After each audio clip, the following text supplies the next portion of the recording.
Professor Pip's Mammoth Miracle, an Arctic Adventure. In a cozy corner of the great green forest, Professor Pip, the red panda, was bustling around his lab. His forest green lab coat flapped about as he moved from one scientific gadget to another, adjusting his crooked spectacles with a paw.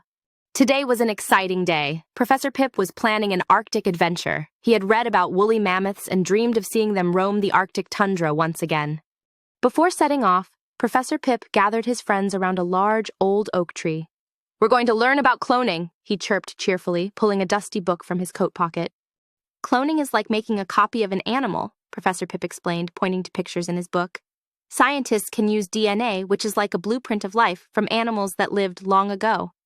The next morning, with his bag packed full of tools and notebooks, Professor Pip waved goodbye to the forest. He was headed to the Arctic, where scientists were working to bring back the woolly mammoths.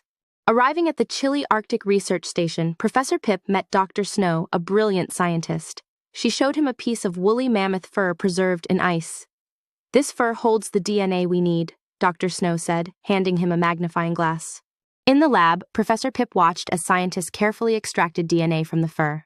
"We insert this DNA into an elephant's egg," Dr. Snow explained, "because elephants are mammoths' closest living relatives." Professor Pip was amazed as he saw the egg begin to develop. "It's like giving the mammoth a second chance at life," he exclaimed, scribbling notes in his notebook. After months of careful watching and waiting, a baby mammoth was born in a special enclosure. It was furry and big, with curious eyes. "We did it!" cheered Professor Pip, clapping his paws together. Dr. Snow smiled. "Now we must prepare her for life in the wild," she said. Professor Pip nodded, understanding how important it was for the mammoth to thrive in her natural habitat. Professor Pip spent days observing the baby mammoth, learning about what she liked to eat and how she interacted with her environment. He took notes on everything, eager to share this knowledge. Finally, it was time to release the young mammoth into the Arctic tundra. Professor Pip felt a mix of excitement and nervousness. "Good luck, little mammoth," he whispered as she took her first steps into the wild. Back in the great green forest, Professor Pip gathered his animal friends once again. He shared his adventure and what he had learned about cloning and mammoths.